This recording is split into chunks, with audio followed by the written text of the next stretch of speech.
Not all relationships should survive infidelity. This chapter helps you ask, is this repairable? Are you both partners committed to change?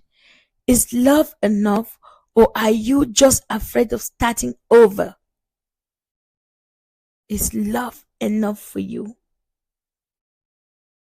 Healing the individual after infidelity. Whether the relationship survives or not, you must heal. Journaling and therapy techniques.